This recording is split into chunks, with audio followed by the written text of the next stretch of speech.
Hi, Miss Chrissy here. Today I want to talk to you about communication. Communication is something that we do all day long. We share our thoughts, we share our ideas, we ask people how they are and what are you doing this weekend with our friends and our coworkers. We communicate to get the job done and accomplish things. And we are pretty good at it as a society. We are pretty good at communicating our thoughts and our ideas and getting along in our day-to-day life to get the job done. And our family and friends, when everything's going fine, it's easy to communicate. It's like, what's for dinner? Okay, thanks. Can I help? But when it comes to communicating about our feelings, people have a harder time with that, a real hard time. In fact, I would say most relationships that end have something to do with bad communication. Whether it's both of the people in the relationship not communicating well together, or one of them is not really good at communicating. Because one person that's really good at communicating cannot maintain a relationship. It's just never going to work. So, and we need to communicate our feelings because we want these relationships to work out. We want, whether it's a friendship, a family member, a coworker, like we want to be in a happy environment whenever we're around people that we care about. And those are sometimes the hardest people to communicate with.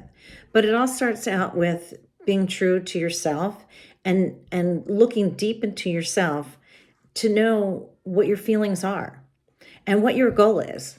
Like if I have a problem with someone, I got to look at what's the goal. Is the goal like to be right in the conversation? Is the goal to get the person to change their mind to my point of view? Or is the goal to tackle this issue so we can move forward in peace and harmony in our relationship? Whether it is a partner or a child or a coworker. I want that all my relationships to be able to communicate peacefully and honestly but I can't do that until I'm honest with myself in a peaceful state of mind, because you're never going to solve problems when emotions are high. Emotions are high, intelligence is low.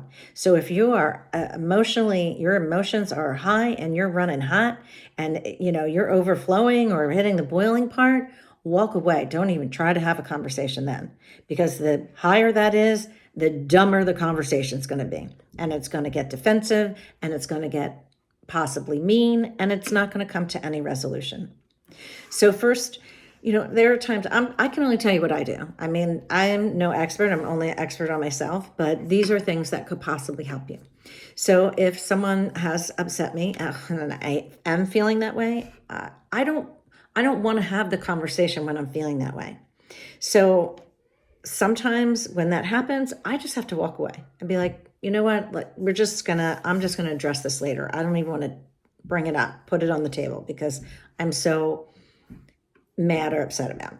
So then I go away and I think about it. And I think always that where do I want to be in this conversation? And where do I want to be with this relationship? Okay, well, I want peace. I love this person. I like this person. I want to have a peaceful relationship. I want to have a peaceful meeting with this person. So I have to figure that out first, because if that's my goal going into the conversation with them, then we are more likely to have a better outcome.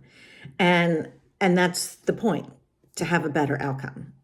So the thing is, no one really taught us that along the way. I mean, maybe some of us were lucky enough to have a little bit of that knowledge passed on to us and shown to us, because honestly, example is the best teacher.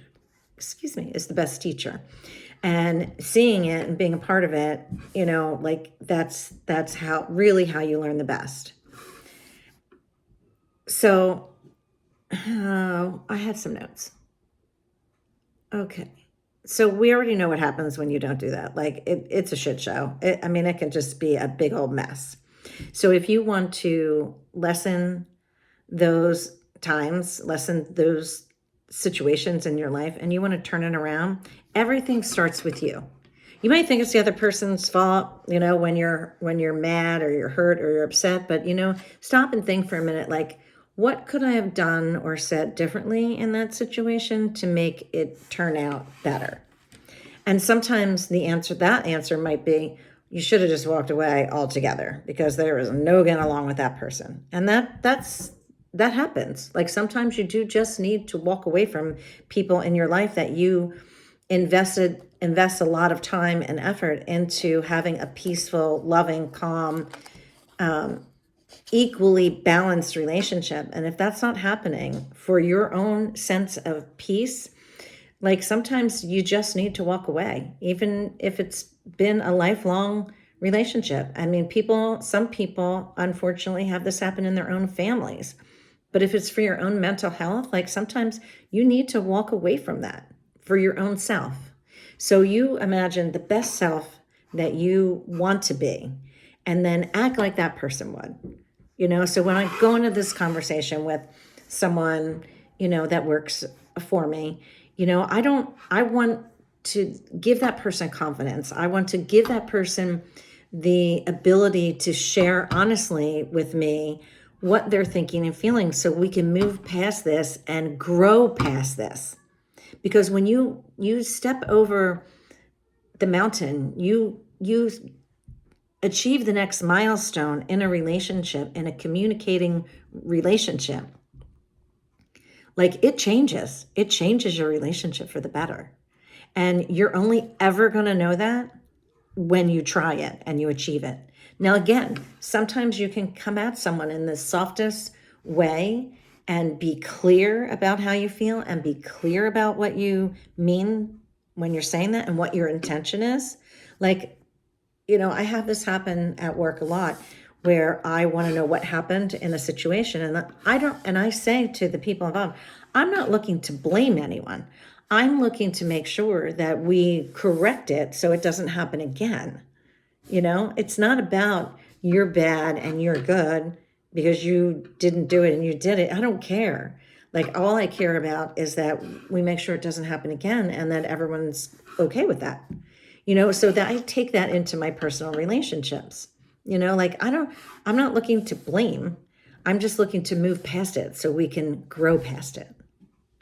And I hope that helps a little bit. I would love if you would, like this video, if you subscribe to my channel, and if you have any comments about little hints that you do or advice you can give on your relationships and what are key things that you think help relationships and communication be better, because it is all about communication.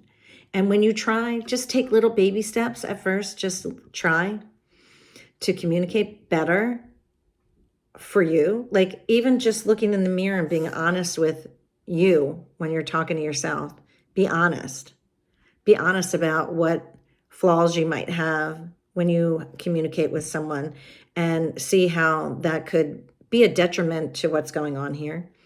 But then also see your positive things. You know the good things that you're putting on the table, and you know that you contribute a lot of positive things to your relationships and your communication with the world. Because I know you do. I know you do. Everyone has things they do great, and everyone has things that they suck at, and everyone has things that they can work on. All of us. And I know you do too. And I know you're beautiful. And I know you're wonderful. And I know that you are going to be the best communicator, at least best communicator and improving on. I'm not saying that right at all, but you know what I mean. So I just want to tell you that thank you for watching. I appreciate you. And until we meet again, enjoy the ride.